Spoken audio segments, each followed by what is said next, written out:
warahmatullahi wabarakatuh. Hai semua adik-adik santri Madinah Masjid Azharotun, bagaimana kabarnya? Kalau sehat, alhamdulillah.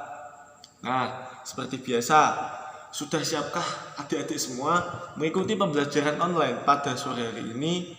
Jika sudah, ayo kita semua siapkan buku dan alat tulisnya.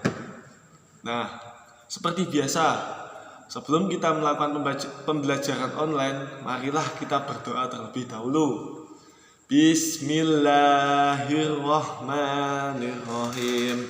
Raditu billahi rabbah wa bil islami dina wa bi muhammadin nabiyyan wa rasulah.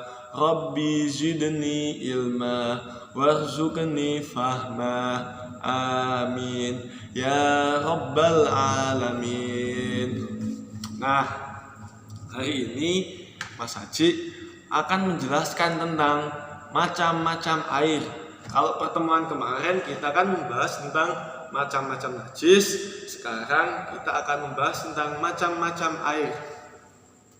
Nah, di sini air yang dapat dipakai bersuci ialah air yang turun dari langit atau keluar dari bumi. Bila selain itu tidak bisa digunakan untuk bersuci. Nah, air yang bisa digunakan bersuci ini ada 7. Yang pertama, air hujan. Yang kedua, air sumur. Yang ketiga, air laut. Yang keempat, air sungai. Yang kelima, air salju. Yang keenam, air telaga. Dan yang ketujuh, air embun. Nah, Pak Haji jelaskan terlebih dahulu. Nah, air hujan ini adalah kategori air yang turun dari langit, langsung dari langit ke bawah. Nah, kita tadui di tangan, kita gunakan untuk berwudu, itu bisa untuk bersuci. Nah, yang kedua adalah air sumur. Air sumur ini masuk ke dalam kategori air yang keluar dari bumi, karena dari bawah tanah keluar jadi air sumur. Nah, air sumur ini kita gunakan untuk bersuci itu boleh. Yang ketiga adalah air laut. Air laut ini kategori air suci, yang dimana air laut itu bila kita lihat dari awal pantai sampai ujungnya itu tidak terlihat sama sekali. Nah, bila air hujan dan air sumur itu bisa digunakan untuk bersuci, apalagi air laut yang luasnya seperti itu bisa digunakan untuk bersuci. Semisal nih, adik-adik semua sedang main ke pantai, liburan ke pantai. Nah, di situ sudah memasuki waktu sholat asar. Nah, kalian nih kan pakainya masih suci nih, terus kalian pengen sholat. Nah, wah, aku pengen sholat, tapi saya tidak bisa menemukan air keran. Sedangkan di sana ada air laut. Wah, saya wudhu di laut aja lah. Kan air laut bisa digunakan untuk bersuci. Yang keempat, air sungai. Air sungai ini kategori air yang keluar dari dalam bumi, karena dari pegunungan turun ke bawah dan jumlahnya itu sangat banyak. Nah, kalian semisal main-main di sungai, kalian gunakan sungainya untuk bersuci itu juga boleh. Yang kelima adalah air salju. Misal nih kalian ke Eropa, jalan-jalan, tahu apalah. Nah, kalian ketemu salju. Nah, itu digunakan untuk bersuci itu boleh, karena ini kategori air yang keluar dari langit. Yang keenam adalah air telaga. Telaga ini adalah sebuah danau yang dimana danau tersebut adalah buatan dari manusia, tapi airnya keluar dari dalam bumi. Nah, telaga ini bisa digunakan untuk bersuci, karena pada umumnya telaga itu sangat luas dan bisa digunakan untuk bersuci.